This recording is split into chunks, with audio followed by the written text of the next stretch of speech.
Perihal putusan Mahkamah Konstitusi nomor 90 garing PUU strip 21 Romawi garing 2023 untuk selanjutnya akan kami sebut dengan putusan MK nomor 90. Pemohon mendalilkan bahwa adanya intervensi. Dilanjutkan ke dalil pelanggaran prosedur saja di halaman 56. Baik. Kalau putusan 90 sudah clear ya. Baik, sudah dianggap ulang-ulang maksudnya. Baik yang mulia, dianggap telah dibacakan. Kemudian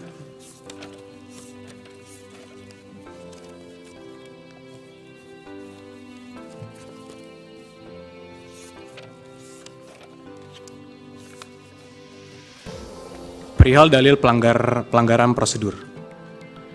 Pada huruf C permohonan yang disampaikan, pemohon pada halaman 93 sampai 98 mencampur adukan berbagai hal yang masing-masing berbeda penyelesaiannya.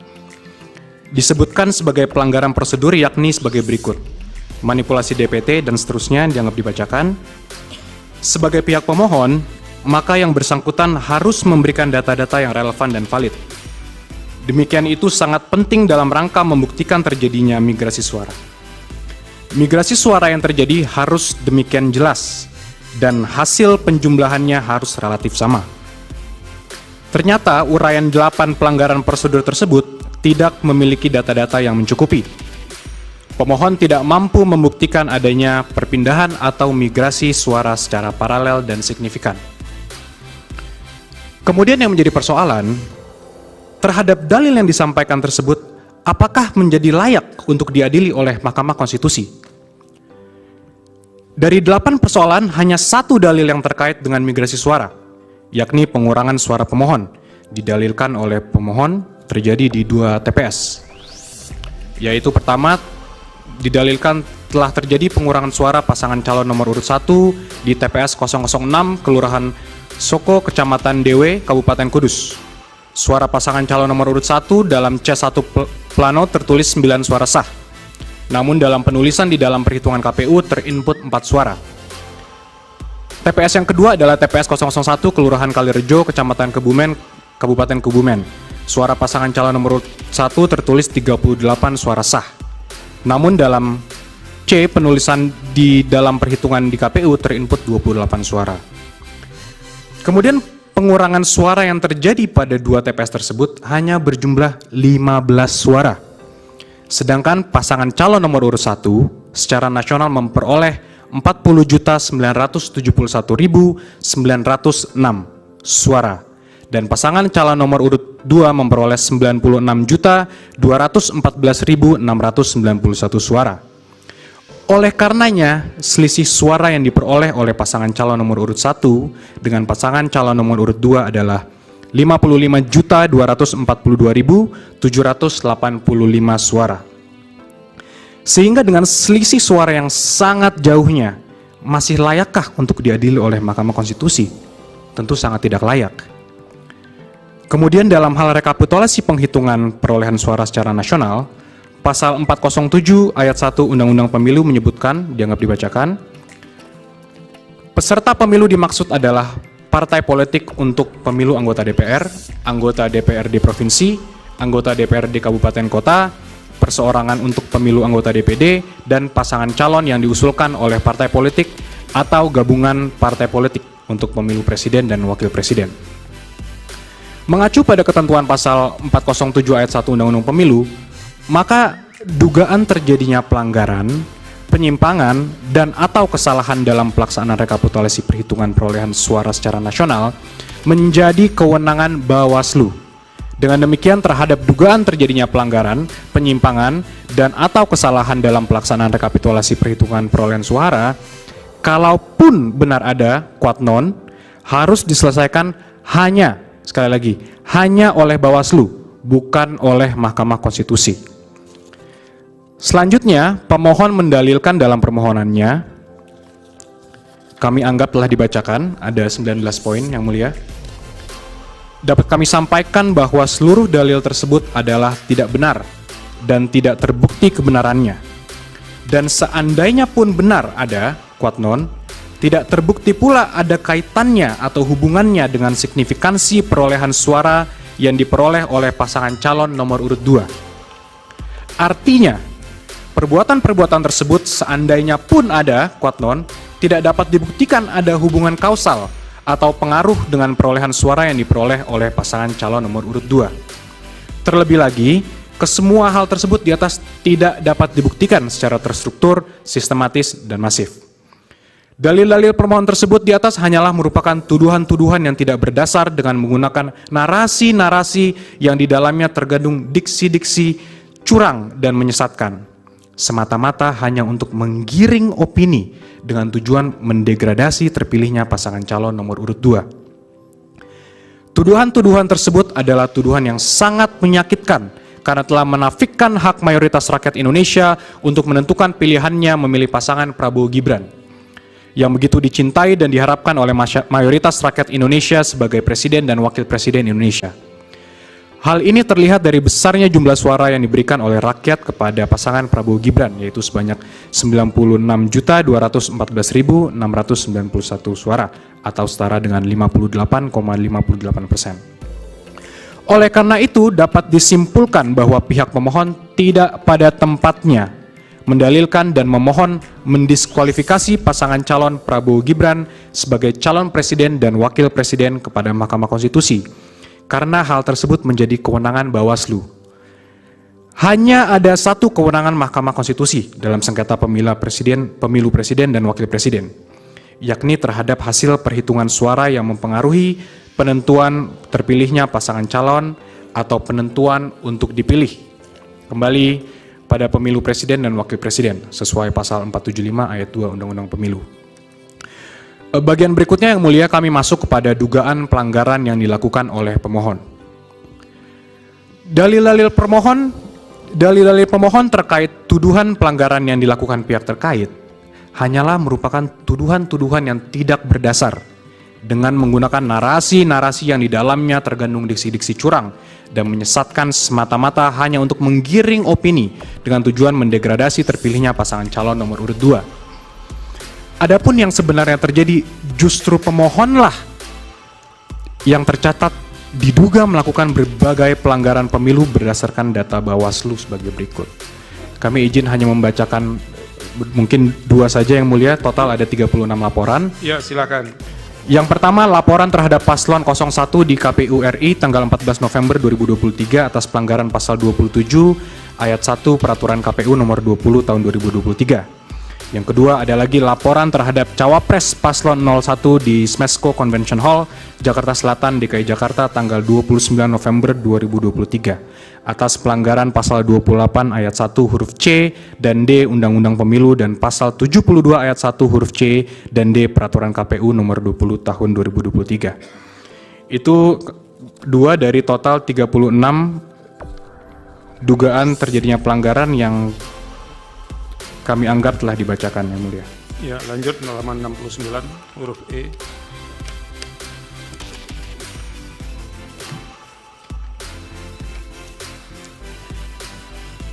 Poin berikutnya yang akan kami sampaikan adalah poin E, tidak ada intervensi penguasa atas kemenangan pihak terkait. Pemohon dalam permohonannya mendalilkan adanya intervensi penguasa. Dalam hal ini presiden, para menteri, PJ kepala daerah, aparatur negara, kepala desa, untuk memenangkan pihak terkait dalam kontestasi pemilihan presiden dan wakil presiden 2024. Dalil pemohon tersebut selain mengada-ngada dan menyesatkan, juga menafikan semua usaha, strategi, kerja keras partai politik pengusung, kelompok relawan, dan tim pemenangan di pusat maupun daerah dalam memperjuangkan kemenangan pihak terkait pada pemilihan presiden dan wakil presiden tahun 2024. Senyatanya, berbagai kampanye dan strategi pemenangan telah dijalankan pihak terkait dengan melibatkan konsultan dan para profesional di bidangnya untuk mendapatkan kepercayaan dan dukungan pemilih dalam memberikan suara kepada pihak terkait. Salah satunya merebut perhatian dan kepercayaan kaum milenial, yaitu 33,6% suara pemilih, dan juga pemilih Gen Z, yaitu 22,85% dari suara pemilih. Dengan menghadirkan sosok tokoh muda sebagai calon wakil presiden, serta komunikasi kampanye yang sesuai kehidupan kaum muda. Alhasil, semua perencanaan kampanye dan strategi kemenangan yang dijalankan telah membawa kemenangan bagi pihak terkait dengan memperoleh suara 58,58% atau setara dengan 96.214.691. Dalil pemohon yang seolah menunjukkan adanya intervensi dari presiden dan para menteri dengan mempolitisasi program kerjanya dalam memenangkan pihak terkait kiranya sangat absurd dan mengada-ngada. Mengingat semua program kerja presiden dan para menterinya telah direncanakan jauh hari atau setidaknya setahun sebelumnya dengan pengajuan anggaran atau APBN yang telah disetujui DPR. Sehingga bagaimana mungkin program kerja pemerintah tersebut dikait-kaitkan dengan kontestasi pemilihan presiden dan wakil presiden tahun 2024. Selanjutnya mengenai dalil pemohon tentang kenaikan gaji dan tunjangan penyelenggara pemilu di momen kritis adalah dalil yang keliru dan sangat mengada-ngada. Karena hal tersebut merupakan program Kementerian Pendayagunaan Aparatur Sipil Negara dan Reformasi Birokrasi atau PAN-RB yang telah ditetapkan pada tahun anggaran sebelumnya. Pemberiannya dalam bentuk tunjangan berbasis capaian kinerja dan bukan kenaikan kerja sebagaimana didalilkan oleh pemohon. Sehingga jelas program tersebut tidak ada kaitannya dengan presiden, terlebih menghubungkannya dengan kontestasi pemilu 2024. Selanjutnya mengenai politik uang di TPS 029 Desa Karanggintung, Jawa Tengah, telah dijelaskan sendiri oleh pemohon bahwa perbuatan tersebut dilakukan oleh aparat desa kepada PPS, sehingga tidak ada kaitannya dengan pihak terkait. Sedangkan mengenai pemberian uang yang dilakukan Gus Miftah, itu dilakukan dalam kapasitas pribadi. Karena sampai saat ini yang bersangkutan tidak pernah tercatat sebagai tim kampanye, baik di tingkat nasional maupun daerah. Adapun terkait tuduhan pencoblosan lebih dari satu kali, tidak jelas dilakukan oleh siapa dan untuk kepentingan siapa. Sehingga biarlah diproses oleh Bawaslu agar persoalan menjadi terang dan dapat dimintai pertanggungjawaban dari pelakunya. Demikianlah halnya dengan bantuan sosial atau bansos dari pemerintah. Itu adalah program kerja yang telah berjalan selama ini, termasuk di luar tahun pemilu dengan pengaturan melalui Perpres nomor 63 tahun 2017. Program bansos ini ditujukan bagi seseorang, keluarga, kelompok, atau masyarakat miskin, tidak mampu dan atau rentan terhadap risiko sosial, di mana sangat berbeda dengan target suara pemilih milenial dan Gen Z yang hendak diraih pihak terkait. Untuk lebih jelasnya kami uraikan program bansos yang selama ini digulirkan pemerintah sebagai berikut. Pengaturan mengenai bansos telah diatur dalam Perpres nomor 63 tahun 2017 tentang penyaluran bansos secara non-tunai. Definisi dianggaplah dibacakan.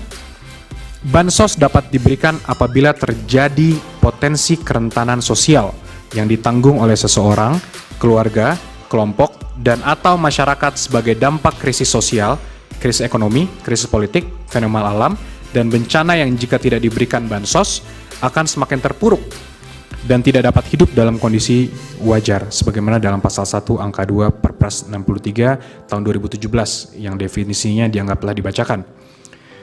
Dari definisi dan persyaratan yang diatur tersebut secara limitatif, pemerintah dapat mengeluarkan bansos bila terjadi adanya peristiwa yang dapat menimbulkan potensi kerentanan sosial dari adanya fenomena alam atau bencana yang tidak diberikan bansos akan semakin terpuruk bagi rakyat.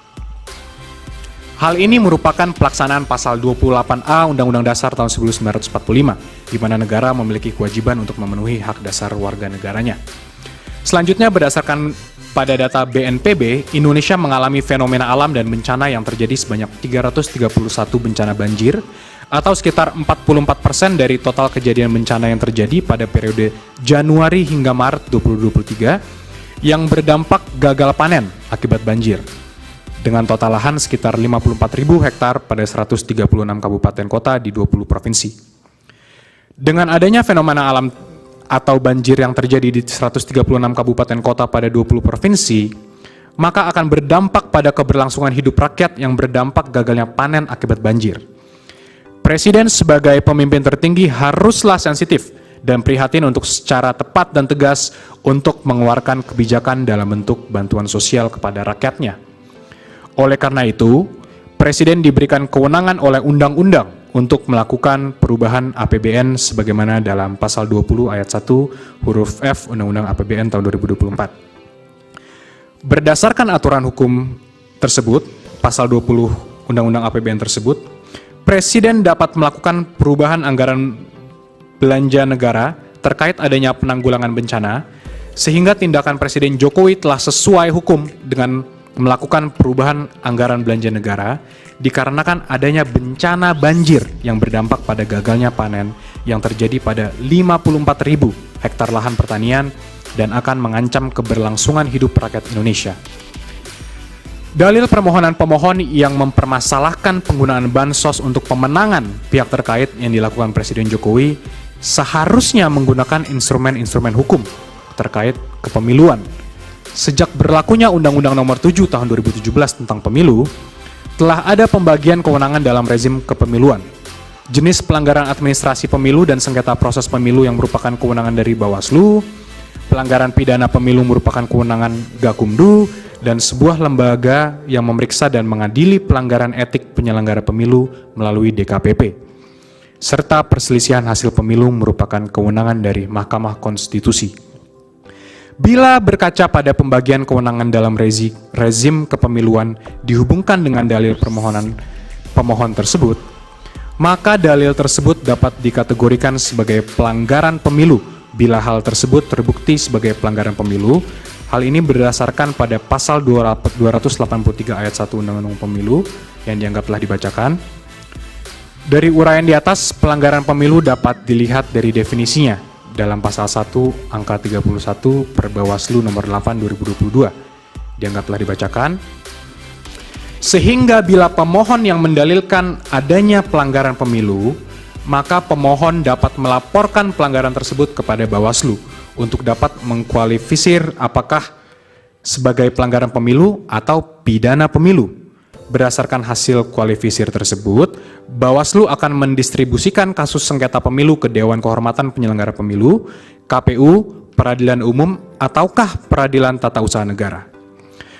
Pemohon secara kasat mata telah mencampur adukan antara pelanggaran pemilu dengan perselisihan hasil pemilu.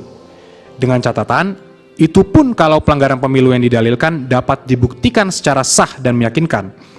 Tapi senyatanya dari pemohon belum ada satupun yang mengajukan laporan ke Bawaslu terkait adanya dugaan pelanggaran pemilu yang dilakukan Presiden yang memberikan bantuan sosial kepada rakyat akibat adanya peristiwa fenomena alam atau banjir yang terjadi di 136 kabupaten kota pada 20 provinsi.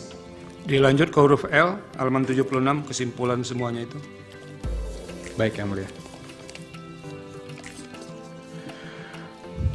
Maka berdasarkan peraturan perundang-undangan yang telah diuraikan di atas, terkait adanya program penggunaan bansos oleh Presiden telah sesuai dengan peraturan perundang-undangan, yaitu berdasarkan pasal 20 ayat 1 huruf F Undang-Undang APBN tahun 2024, Jungto Perpres 63 tahun 2017, serta didukung dengan adanya peristiwa fenomena alam atau bencana banjir yang terjadi di 136 kabupaten kota pada 20 provinsi dari 331 bencana banjir atau sekitar 44% dari total kejadian bencana yang terjadi pada periode Januari hingga Maret 2023 yang berdampak gagal panen akibat banjir berdasarkan data BNPB.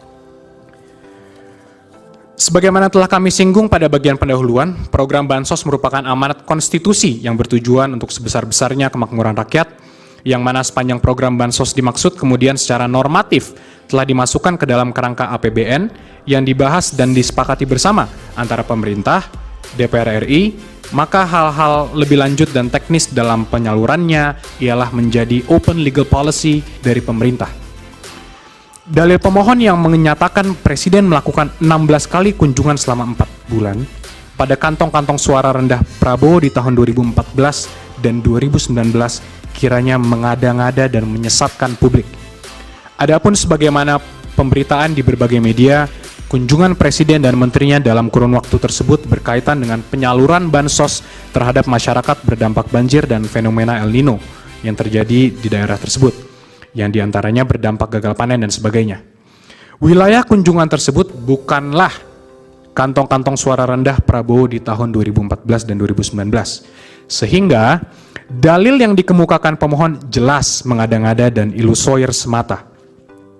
Demikian juga dalil pemohon yang menyatakan pengangkatan PJ kepala daerah secara masif untuk mengarahkan pilihan kepada pihak terkait kiranya sangat mengada-ngada dan tidak relevan karena pengangkatan PJ kepala daerah tersebut dalam rangka pelaksanaan pilkada serentak yang telah dipersiapkan jauh hari dengan persetujuan DPR. Justru sebaliknya,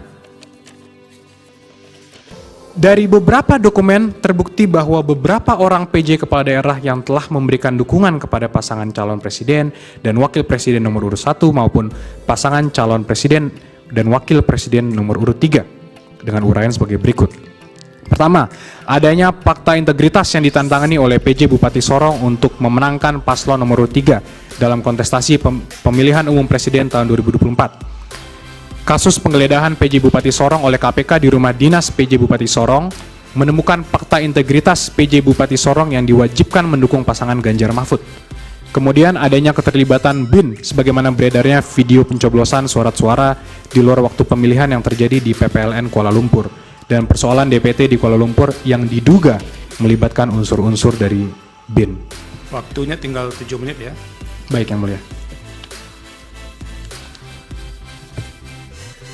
Kemudian satu lagi kami berikan contoh, keterlibatan PJ Bupati Kampar yang bersikap tidak netral dan mendukung serta memenangkan pasangan calon presiden dan wakil presiden nomor urut 1 dengan cara meminta melibatkan para kepala desa di wilayah Kampar untuk memilih pasangan calon presiden wakil presiden nomor urut 1 serta memilih calon legislatif dari partai pendukung pasangan calon presiden dan wakil presiden nomor urut 1.